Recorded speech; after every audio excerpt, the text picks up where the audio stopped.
Hello साथियों, तो देखिए दोस्तों, बहुत दिनों बाद आपसे मुलाकात हो रही है। तो आज इस वीडियो में मैं आपके लिए लेकर आया हूं बहुत ही इंटरेस्टिंग टॉपिक जो आपके मंडी निरीक्षक और उप निरीक्षक के सिलेबस में 100% काम आने वाला है और आपके लिए सिलेबस थोड़ा सा हटकर है। तो दोस्तों घबराने की बात नहीं है, क्योंकि मैं लेकर आया हूँ आपके लिए एक चर वाले रैखिक समीकरण और दो चर वाले रैखिक समीकरण के बारे में पूरा डिटेल। तो सबसे पहले हम पढ़ेंगे एक चर वाले रैखिक समीकरण के बारे में, ठीक है दोस्तों। तो इससे पहले आपने चैनल सब्सक्राइब नहीं किया होगा तो चैनल सब्सक्राइब जरूर कर लीजिए और बेल आइकन को प्रेस कीजिएगा। तो चलिए दोस्तों, पूरा हम सीखते हैं एक चर वाले रैखिक समीकरण के बारे में कि यहाँ से क्या क्या इसके फॉर्मेशन हो सकते हैं, आपके एग्जाम में क्या पूछा जा सकता है, किस तरीका से पूछा जा सकता है, इन सभी चीज़ों के बारे में इस वीडियो में कवर करने वाले हैं। ठीक है, वीडियो बहुत ही छोटा बनेगा, लंबा तो नहीं बनेगा, क्योंकि ये सिलेबस छोटा सिलेबस है, ठीक है ना। तो क्या क्या तरीके हो सकते हैं इनको सीखने वाले हैं इस वीडियो में। ठीक, तो चलिए सबसे पहले बात करते हैं कि एक चर वाले रैखिक समीकरण का एक्चुअल फॉर्मेशन कैसा होता है, ठीक है ना। तो एक्चुअल जो फॉर्मेशन होगा वो होगा ax plus B equals to 0। ठीक है, ये इसका एक्चुअल फॉर्मेशन है, लेकिन आपके एग्जाम में ऐसा डायरेक्टली ऐसा नहीं आएगा, ठीक है ना। आपको पूछेगा x की वैल्यू क्या है, ठीक है ना। तो देखिए एक चर वाले रैखिक समीकरण, नाम से समझिएगा, एक चर दैट मीन्स एक वेरिएबल होना चाहिए, ठीक है। रैखिक समीकरण का भी बहुत महत्वपूर्ण यहाँ पर महत्व है, ध्यान समझिएगा ना। देखिए रैखिक समीकरण कह देने का तात्पर्य है कि जो वेरिएबल हम यूज कर रहे हैं, जैसे कि यहाँ पर वेरिएबल यूज कर रहे हैं x हमारा क्या है, चर है, ठीक है ना। x हमारा क्या है, चर है, वेरिएबल है। a और b यहाँ पर क्या है, कांस्टेंट है, ठीक है ना, कांस्टेंट है, यहां पर की बात कर रहा हूं, ठीक है। a और b हमारा कांस्टेंट है, x एक चर है। तो यहां पर रैखिक समीकरण का तात्पर्य है कि जो चर होगा, जो वेरिएबल होगा, उसका पावर हमेशा और हमेशा एक ही रखा जाएगा। कितना रखा जाएगा, एक ही रखा जाएगा, तभी वो जाकर रैखिक समीकरण के अंतर्गत क्या होगा, इंक्लूड होगा। अगर पावर बढ़ गया तो वो रैखिक समीकरण में नहीं आएगा, उसका समीकरण फिर क्या होगा, अलग तरह से काउंट होगा। जैसे देखिए यहां पर ax² plus bx plus c equals to 0, कुछ ऐसे भी इक्वेशन आपने देखे होंगे, ठीक है ना, इस ऐसे फॉर्मेशन वाले। तो देखिए यहां पर भी x आपके एक ही चर प्रयोग हुआ है, abc वहां पर भी कांस्टेंट होगा, ठीक है। तो x यहां पर एक ही जन आया है, दैट मीन्स वेरिएबल जो है वो एक बार ही आया है, क्लियर है ना। x के साथ y नजर नहीं आया, अगर x और y दोनों नजर आया तो वो दो वेरिएबल कहलाएगा, लेकिन यहां आपको क्या नजर आ रहा है, x ही नजर आ रहा है, क्लियर है ना। तो x ही नजर आ रहा है तो ये वन वेरिएबल हुआ, क्या हुआ, वन वेरिएबल हुआ, लेकिन x का पावर यहां पर आया 2, इसका तात्पर्य ये रैखिक समीकरण नहीं हुआ, क्लियर है ना। तो ये क्या समीकरण है, क्वाड्रेटिक समीकरण है, क्वाड्रेटिक इक्वेशन है, द्विघात समीकरण है, जिसका पावर क्या है, 2 है, वो द्विघात समीकरण में आएगा, क्लियर है। तो कुछ इस प्रकार से आपके एग्जाम में एक चर वाले रैखिक समीकरण का फॉर्मेशन होगा, क्लियर है। लेकिन आपको एग्जाम में क्या ऐसे पूछेगा, बिल्कुल नहीं, ऐसे डायरेक्टली नहीं पूछेगा। आपको कैसे पूछेगा, चलिए समझाता हूं। देखिए इसके पहले तरीके सीख लीजिए, क्या क्या कैसे क्वेश्चंस बनेंगे, ठीक है ना। मतलब फॉर्मेशन ऐसा तो होता है जरूर, लेकिन वो दिखेगा कैसे, कुछ इस प्रकार नजर आएंगे आपको, देखिएगा, समझिएगा, है ना। यहां तक तो समझ में आ गई होंगी, ठीक है। देखिए समझिए, यहां पर देखिए ऐसा पूछेगा वो 2x प्लस 5 इक्वल्स टू 9। ये हो गया आपका एक चर वाला रैखिक समीकरण का एक क्वेश्चन, समझिए, ठीक है। 2x प्लस 5 इक्वल टू 9, जहां 2 और 5 देखिए a और b का वैल्यू लिया है और 9 जो है वो 0 का वैल्यू लिया है। तो ऐसा बिल्कुल मत सोचना कि यहाँ 0 ही होना चाहिए, यहाँ डाटा बदल सकता है, ठीक, क्लियर है। लेकिन देखिए ध्यान दीजिएगा, जो वेरिएबल है हमारा वो है हमारा क्या, x, क्या क्लियर है। x के साथ पावर क्या है, देख लीजिए, x के साथ पावर जो है वो एक ही है, तो ये वन वेरिएबल में काउंट होगा। अब इसको हल करने का तरीका क्या होगा, तो आपको सभी को मालूम होगा कि वह हल करने का तरीका पक्षांतर करके हल किया जाएगा, ठीक। तो यहाँ पर वन वेरिएबल में आपको x का वैल्यू पूछता है, ये ध्यान रखिएगा, ठीक है। जहां x एक ही सिंगल होगा, सिंगल पावर के साथ होगा, अकेले होगा, x के साथ ना तो y आएगा ना तो z आएगा, क्लियर है। मतलब x के साथ ABCD के अल्फाबेट जो होते हैं उनके साथ कोई नहीं आएगा, क्लियर। यहां पर तो हमने a और b का जब प्रयोग किया है तो उसको कांस्टेंट लेकर प्रयोग किया है, ठीक है ना। जब आपके क्वेश्चन में आएगा a से लेकर z तक, तो वहां पे वेरिएबल में ही काउंट किया जाता है, क्लियर।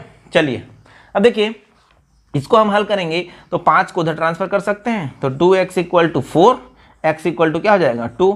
तो वन वेरिएबल जो आया आपका आंसर वो हो जाएगा x इक्वल्स टू 2। तो इस प्रकार का क्वेश्चन है, आंसर ये हो जाएगा। लेकिन आपके एग्जाम में ऐसे थोड़ी ना पूछेगा, ऐसे नहीं पूछेगा। आपको कैसे पूछेगा, आइए और मैं समझाता हूँ। तो यहाँ तक चीज़ें समझ में आ गई कि वन वेरिएबल का क्वेश्चन कैसे दिखता है, जिसका एक्स, जिसमें चर एक हो, दैट मीन्स वेरिएबल एक होगा और उसमें पावर जो होगा वो 1 ही होगा। ऐसे भी पूछ सकता है भाई, है ना, जरूरी नहीं है एक्स को ही ले। जैसे यहाँ पर 2y + 8 = 19, क्लियर है ना। देखिए 2y = हो जाएगा 11, तो y = 11/2। ठीक, ये हो जाएगा आपका क्वेश्चन का आंसर। जहां पर वेरिएबल है y, जिसका पावर है 1, तो ये क्या हो गया, रैखिक समीकरण हो गया, एक चर वाले रैखिक समीकरण हो गया। अगर पावर 2 हो जाएगा, 3 हो जाएगा, तो उसका एक रैखिक समीकरण नहीं आएगा, वो होगा जरूर एक चर, लेकिन रैखिक समीकरण में नहीं आएगा। जैसे मैंने अभी बताया ना थोड़ी देर पहले कि ax² + bx + c = 0, इसमें एक चर तो प्रयोग हुआ है x, लेकिन x का जो पावर है वो 2 आ गया है, तो ये वन वेरिएबल अर्थात रैखिक समीकरण, लीनियर इक्वेशन नहीं होगा। वन वेरिएबल तो है, एक चर तो है, लेकिन यहाँ पर रैखिक समीकरण नहीं होगा। ध्यान रखिएगा इस बात को, है ना। उसके लिए हम जो पावर 2 होगा, पावर 3 होगा, तो उसको अलग अलग पढ़ेंगे, ठीक है। चलिए अभी हम पावर, जिसमें क्या हो रहा है, वेरिएबल तो प्रयोग हो रहा है सिंगल, जिसमें पावर 1 होगा, वो वन वेरिएबल कहलाएगा। तो कुछ इस प्रकार से आपका इक्वेशन में दिखेगा, ठीक है ना। अब देखो ये एक ही साइड दिख रहा था, y एक साइड था, x एक साइड था। हो सकता है दोनों साइड लगा के आपके एग्जाम में पूछ दे, जैसे कि ध्यान से समझिएगा, जैसे कि यहाँ पर इस प्रकार से 9y + 11 = 5y - 4 नहीं करते हैं, 5 कर लेते हैं, ठीक। यहाँ पर क्लियर हुआ, दोनों तरफ क्या हो गया, वेरिएबल एक ही है लेकिन दोनों तरफ प्रयोग हुआ है। यहां तक clear. Equation in one variable में ध्यान रखिएगा, ये बराबर जरूर आएगा, क्लियर है ना। बराबर आएगा तभी आपका आंसर बन पाएगा, बराबर नहीं आएगा जैसे इस टाइप का 9y + 11, तो y का मान याद करो, कुछ नहीं निकाल सकते क्योंकि इक्वल टू में कुछ है ही नहीं। तो ये उसका एक्सप्रेशन है, इक्वेशन नहीं है, ये इसका क्या है, एक्सप्रेशन है। 9y + 11 एक चर वाले का एक्सप्रेशन है, लेकिन इक्वेशन नहीं है ये, क्योंकि इक्वेशन बनाने के लिए हमेशा हमको क्या की जरूरत पड़ती है, 0 की जरूरत पड़ेगी, क्लियर है ना। तो सॉरी, इक्वेशन बनाने के लिए अपने को = की जरूरत पड़ेगी, क्लियर। तो ये हमारा इक्वेशन नहीं होगा, जी बराबर आना जरूरी है, ठीक। तो ये हो गया आपका फाइनल इक्वेशन, जिसमें पूछ रहा है y का वैल्यू ज्ञात कीजिए, ठीक। तो आपको क्या करना है, चलिए समझाता हूँ। देखो 9y + 11 = 5y - 5, तो आपको क्या करना है, समझिएगा, जो एक राशि वाले हैं, दैट मीन्स यहाँ दिख रहा है आपको, जैसे y 5y और 9y एक ही राशि वाले हैं, 11 और 5 कांस्टेंट है, तो दोनों एक साथ हल होगा। दोनों कांस्टेंट है मतलब राशियां एक है, इनकी राशियां एक है, तो दोनों को एक एक तरफ ले जाकर आप हल कर लीजिए। तो इस 11 को ट्रांसफर कर दीजिए, इस 5y को इधर ट्रांसफर कर दीजिए। तो ट्रांसफर होता है तो चिन्ह क्या होता है, बदलता है। प्लस से ट्रांसफर होगा तो माइनस, माइनस से ट्रांसफर होगा तो प्लस। तो चलिए सब चीज़ों को आप जान रहे होंगे, ये बताने की जरूरत नहीं है, क्लियर। -5 जहाँ ज्यों कहते हो, +11 ट्रांसफर हो रहा है, -11 हो जाएगा। 9 में 5 घट रहा है तो ये हो जाएगा 4y, और 5 और 11 का हो जा रहा है 16 माइनस में, क्योंकि दोनों माइनस में था। जब चिन्ह समान होगा तो जुड़ेगा, क्लियर। और जो चिन्ह के साथ है उसी चिन्ह का इसका आंसर निकलेगा। जैसे यहाँ पर तो y = आपका क्या आया, -4 आया, तो y का वैल्यू आ गया फाइनली -4। तो वन वेरिएबल में आपका y का मान पूछा था, तो y का मान यहाँ पर आएगा -4। तो वन वेरिएबल दोनों साइड से हो सकता है, लेफ्ट साइड राइट साइड =, यहाँ पर ध्यान रखना =, का चिन्ह जरूरी है। तो इस प्रकार से वन वेरिएबल का एक तरीका भी बनता है, क्लियर। तो आपको चीज़ें समझ में आ गई होंगी, लेकिन एग्जाम में आपके ऐसे सरल तरीके से अगर पूछ दिया तो अच्छी बात है, लेकिन पूछने के चांसेस बहुत कम है। आपको एग्जाम में कैसे पूछेगा, चलिए मैं क्वेश्चन लेकर बताता हूं कि आपके एग्जाम में आपको क्वेश्चंस कैसे पूछेगा। देखिएगा, देखिए क्वेश्चन है आपका, एक संख्या का 11 गुना उस संख्या के 7 गुने से 24 अधिक है तो वह संख्या ज्ञात कीजिए। इस प्रकार से क्वेश्चन आपके वन वेरिएबल में आएगा। देखिए दिख तो नहीं रहा है वन वेरिएबल, लेकिन है वन वेरिएबल। इक्वेशन बनाने पर समझ में आएगा कि वो क्या है, वन वेरिएबल है।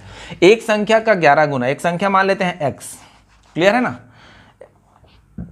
का मतलब होता है गुणा, 11 गुना मतलब x का 11 टाइम्स 11 टाइम्स उस संख्या के 7 गुना, उस संख्या मतलब x का 7 गुना से 24 अधिक है, से कितना अधिक है, 24 अधिक है। कौन? 11 गुना जो है, 11 गुना जो है वो उस संख्या के 7 गुने से कितना अधिक है? 24 अधिक है। 7 गुना से 24 अधिक, ये हो गया है वन वेरिएबल, जो अभी हमने इसके जस्ट पहले वाले इक्वेशन में समझा था कि वेरिएबल दोनों साइड हो सकते हैं सेम वेरिएबल। क्लियर है ना? तो यहाँ पर क्या करना पड़ेगा? 7 को ट्रांसफर, 7 में 11 गया तो 4x इक्वल्स टू 24, तो x इक्वल्स टू क्या आया मेरे प्यारे साथियों? 6।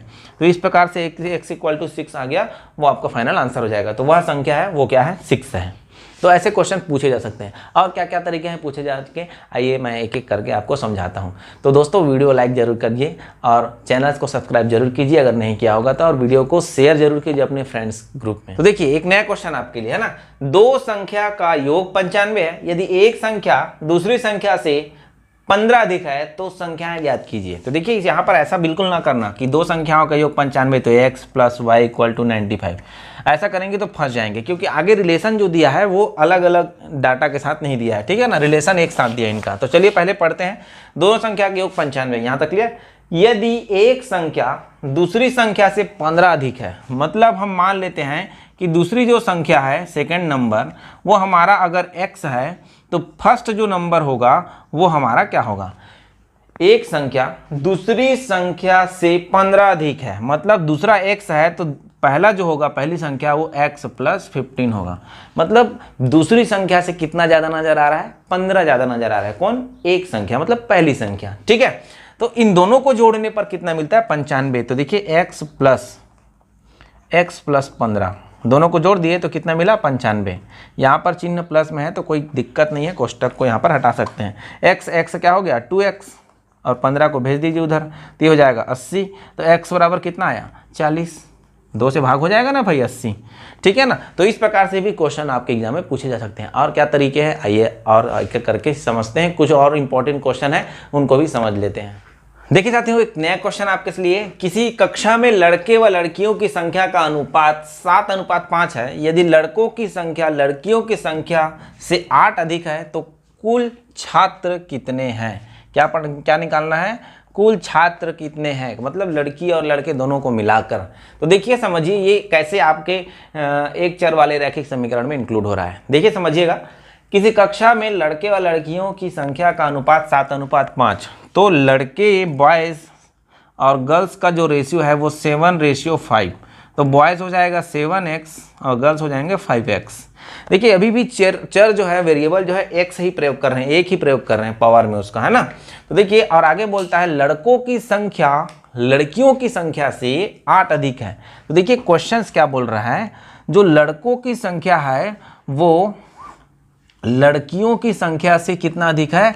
8 अधिक है बोल रहा है। यहाँ तक क्लियर? तो यहाँ पर देखिए बॉयज़ क्या है आपके 7x, गर्ल्स क्या है 5x प्लस 8। देखिए सेम इक्वेशन बन गया आपके, जो हमने एग्जाम्पल के तौर पर इसके फॉर्मेशन को जो समझा था उस टाइप का।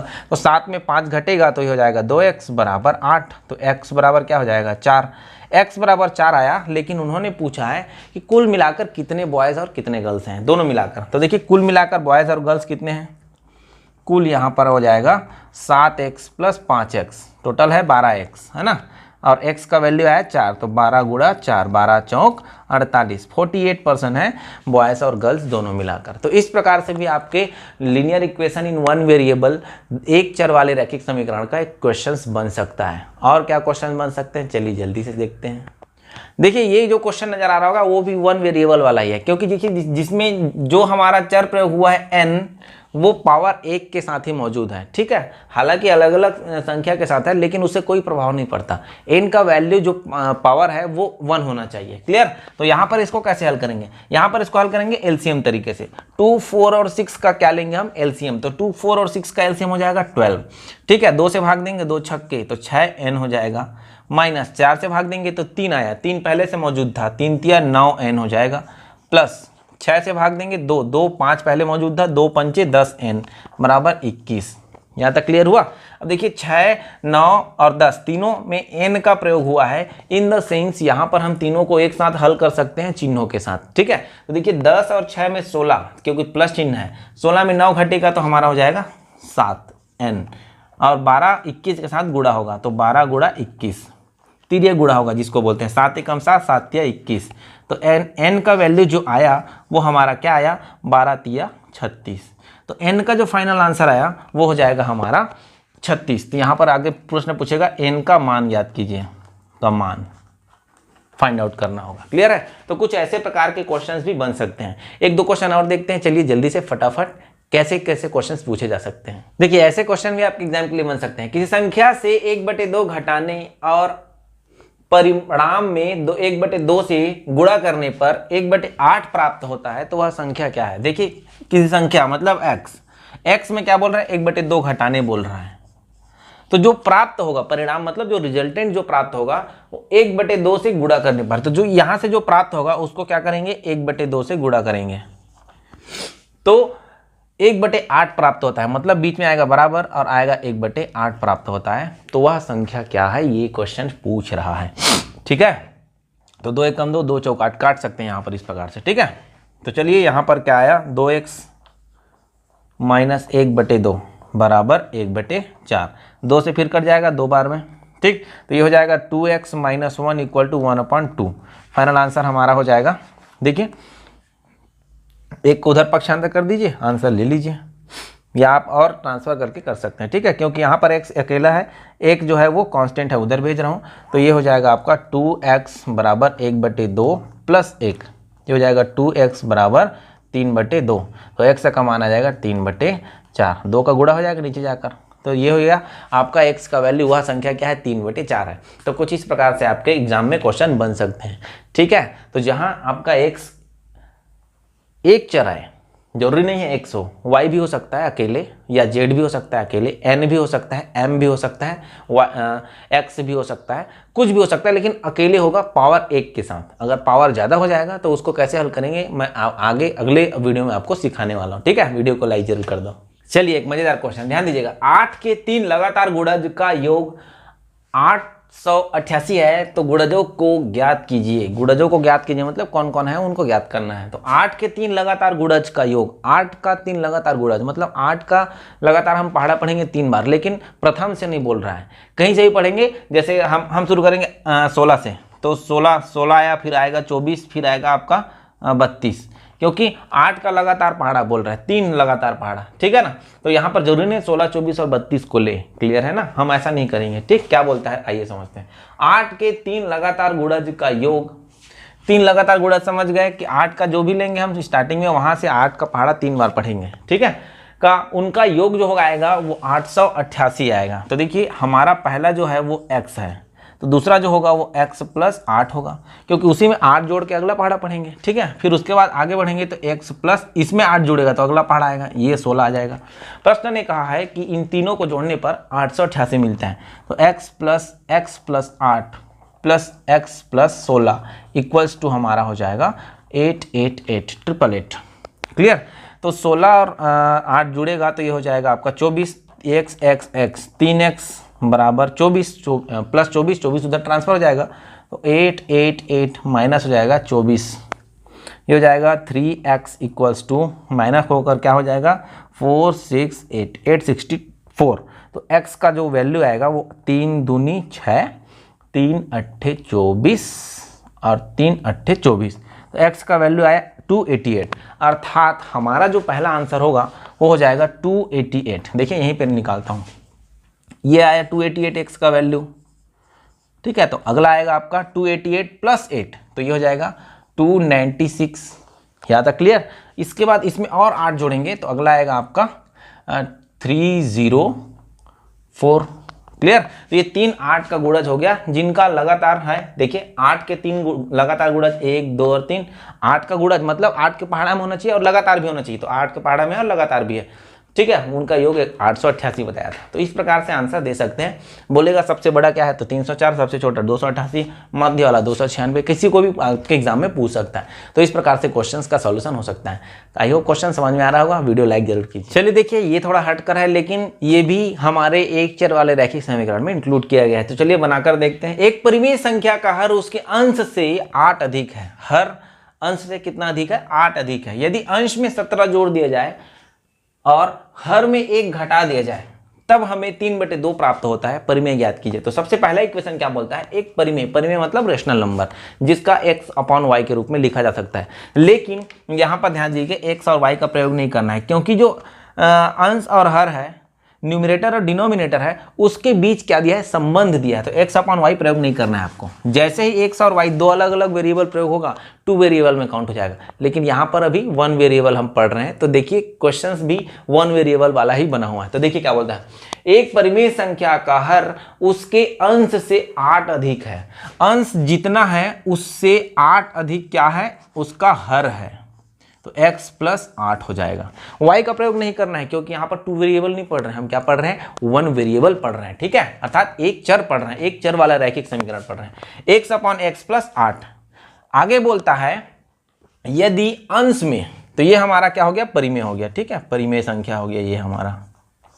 ठीक, यदि अंश में 17 जोड़ दिया जाए और हर में 1 घटा दिया जाए, तब हमें 3/2 प्राप्त होता है। तो देखिए ये नया इक्वेशन क्या बोलता है कि यदि हम उसके अंश में 17 जोड़ देंगे, अंश है हमारा x, और हर में हम क्या कर दें, 1 घटा दें, दैट मीन्स हर हमारा है x + 8, इसमें हम 1 घटा दें, तो हमारा जो नया संख्या है वो क्या प्राप्त होता है, 3/2 प्राप्त होता है। मतलब कहने का तात्पर्य बराबर आएगा, प्राप्त होता है मतलब जो आंसर आएगा वो 3/2 आएगा। यहाँ तक क्लियर हुई। अब देखिए बोलता है परिमेय संख्या ज्ञात कीजिए। तो आपको x का वैल्यू निकालना है, फिर यहाँ पुट अप करके आंसर लेना है। तो देखिए फटाफट हल करते हैं। ठीक है, तो x + 17 बटे x प्लस हो जाएगा 7, 8 में 1 जाएगा तो बराबर 3/2। तिर्यक गुणा कर लीजिए, क्रॉस मल्टीप्लीकेशन फटाफट करते हैं, जल्दी हो जाएगा।